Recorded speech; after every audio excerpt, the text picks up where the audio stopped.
ലോകം മാറും. Because this is the best way to live. ലോകം നിലവിൽ മാറിയല്ലോ പെങ്ങളെ. ഇനി എന്താണ്, ഏത് മാറ്റത്തിനാണ് വിധേയപ്പെടാൻ പോകുന്നത്? നിലവിൽ ഇപ്പൊ ലോകം മാറിയതിന്റെ ഏറ്റവും വലിയ അടയാളമാണ് 10 കൊല്ലം മുമ്പ് നമ്മൾ കേൾക്കാത്ത വാർത്തയാണല്ലോ.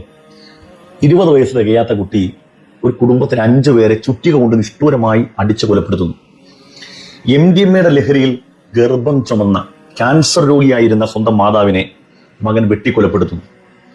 സ്വന്തം പിതാവിനാൽ മകൾ ഗർഭിണിയാകുന്നു. അപ്പൊ എന്റെ പ്രിയപ്പെട്ട പെങ്ങൾ പറയും, അങ്ങനെ ഉപദ്രവിക്കുന്നവരും കൊല്ലുന്നവരും ഒക്കെ വിശ്വാസികളില്ലേ? വിശ്വാസികൾ ഒരാളും അതിനകത്തില്ല.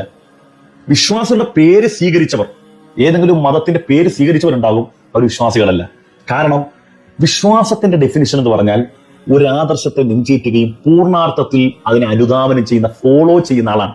ഏതെങ്കിലും ഒരു പാർട്ട് മാത്രമല്ല, മുഴുവൻ പാർട്ടുകളെയും, എല്ലാ നന്മകളെയും അനുധാവനം ചെയ്യുകയും തിന്മകളെ നിരാകരിക്കുകയും ചെയ്യുന്നവനാണ് യഥാർത്ഥ വിശ്വാസി എന്നുള്ളത്.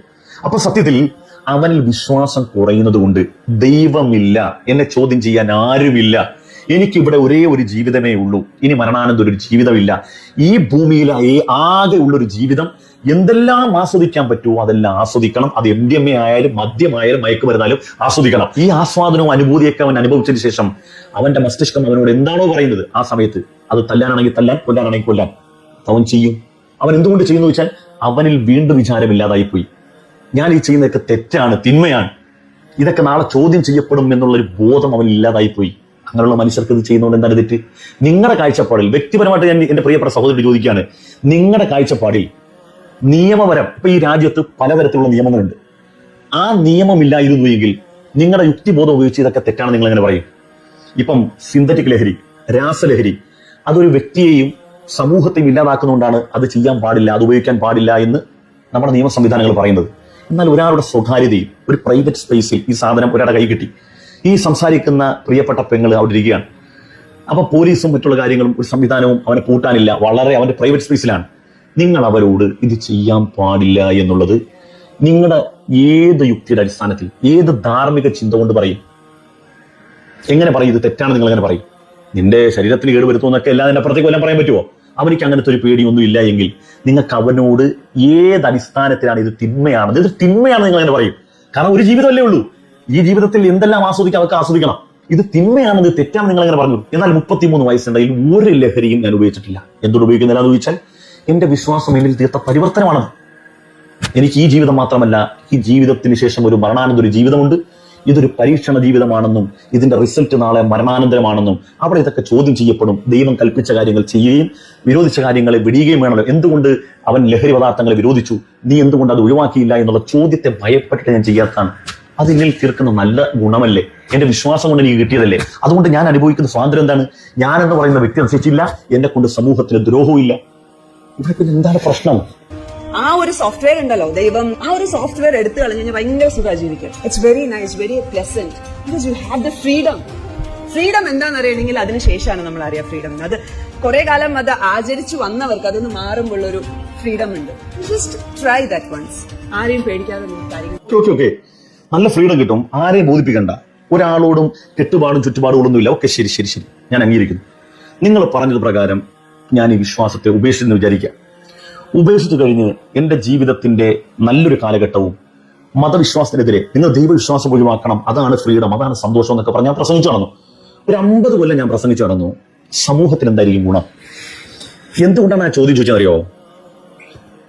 ഞാൻ ഇങ്ങനെ പ്രസംഗിച്ചുകൊണ്ട് നടക്കുകയും എന്റെ പോക്കറ്റിൽ പൈസ വീണു, കുറെ ആളുകൾ ശ്രോതാക്കളായിട്ടിരുന്നു, ആർക്കും ഒരു തരത്തിലുള്ള ഗുണമില്ല. വിശ്വാസി അല്ലാത്തത് കൊണ്ട് സമൂഹത്തിന് ഒരു ഗുണം ഉണ്ടായില്ല.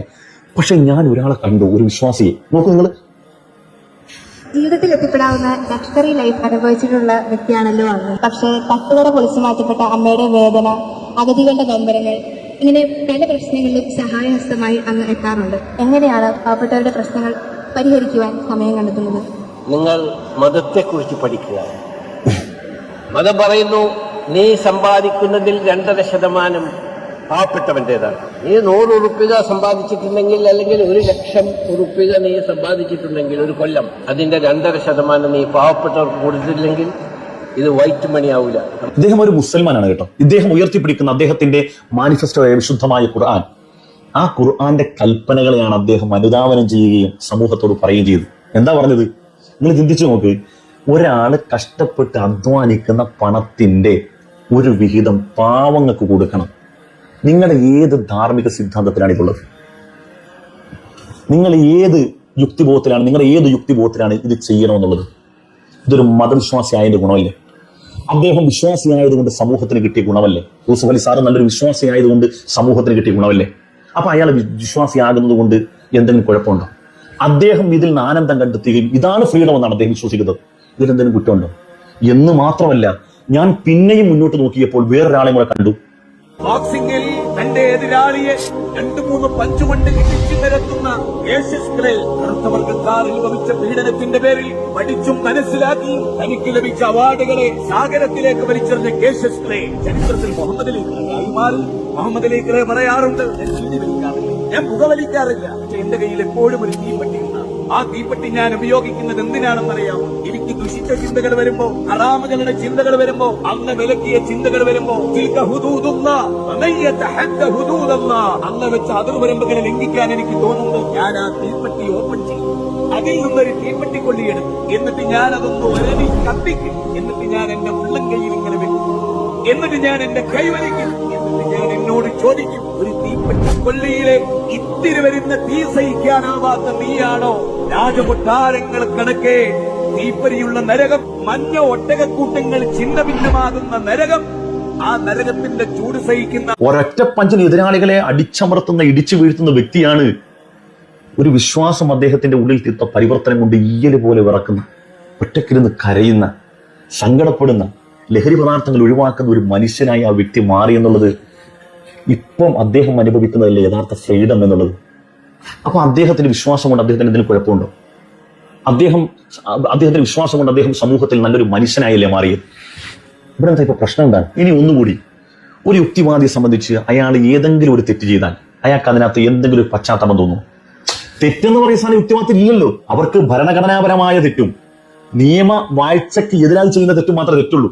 അല്ല എന്ത് തെറ്റ് ശരിയില്ല. എന്നാൽ ഞാനൊരു വ്യക്തിയെ കാണിച്ചു തരട്ടെ.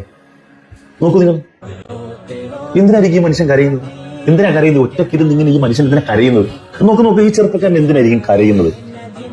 ഒരു യുവാവാണല്ലോ, 10-30 വയസ്സേ ഉണ്ടാവുള്ളൂ. എന്തിനായിരിക്കും കരയുന്നത്?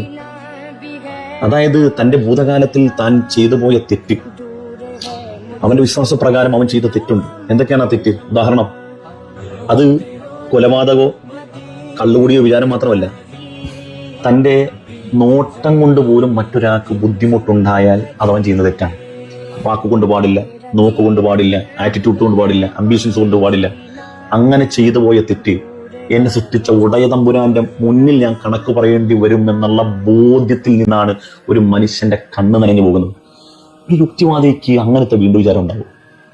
പിന്നെ എന്താണ് നിങ്ങൾ പറയുന്ന ഫ്രീഡം? എന്ത് തോന്നിവാസം ചെയ്യാനുള്ള ഫ്രീഡമോ?